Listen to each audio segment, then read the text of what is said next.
Higit pa sa corona ang napanalunan ng magkapatid na drag queens na sumali sa isang prestihiyosong kompetisyon.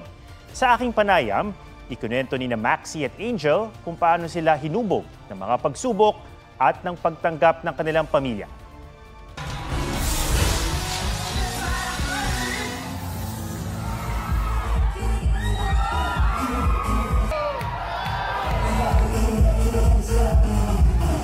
Hindi lamang ito isang palabas, kundi pantasyang nabuo ng dalawang reyna ng pamilya galang.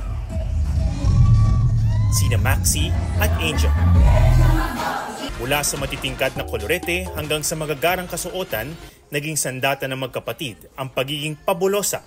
Sa ilalim ng glamorosang bihis nila bilang drag queens, nakakubli ang mga pilat na iniwan ng diskriminasyon at stigma ng lipunan.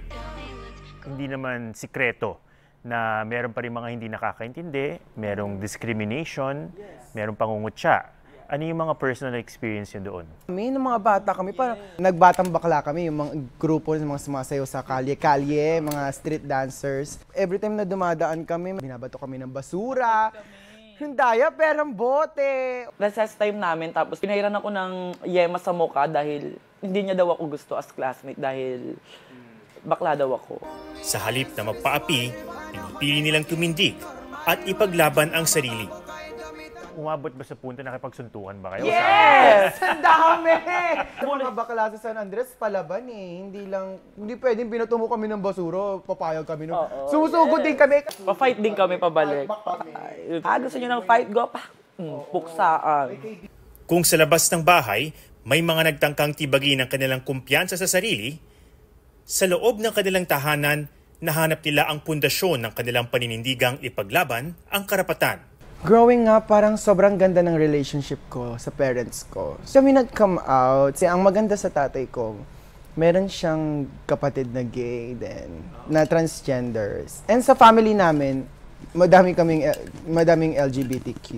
Mas nagkaroon naman ng kumpiyansa si Angel, tatanggapin at ipaglaban ng sarili sa tulong ng kanyang kuya na si Maxi. He's my motivation, he's my role model. Bago pa mangyari sa akin is ina-advise niya na haharapin mo yung ganito, pero kailangan kalma ka lang. Siya yung nagre-ready sa akin na okay, hindi ako mahihirapan na pasukin tong landas na pinili ko kasi nandyan siya. Bitbit ang lakas ng loob na pinanday ng pagmamahal ng kanilang mga magulang, mas naipamalas sa magkapatid ang kanilang husay ng parehong lumahok sa isang prestihiyosong drag competition. Nakapasok ng top 4 ang magkapatid at inuwi pa ni Maxi ang corona bilang drag superstar. Para kay Maxi at Angel, higit pa sa corona ang kanilang naiuwi, kundi pagtanggap. Hindi tama na parang i-humiliate nyo kami. Anak din kami ng Diyos. Maganda pa. Kami natatanggap kasi kulang sila sa edukasyon. Kaya sana makinig, sana maging open-minded. I hope in the future, maging normal na lang kami na tao na this world is for you and me. Huwag tayo magpuksaan, tama na yung puksaan.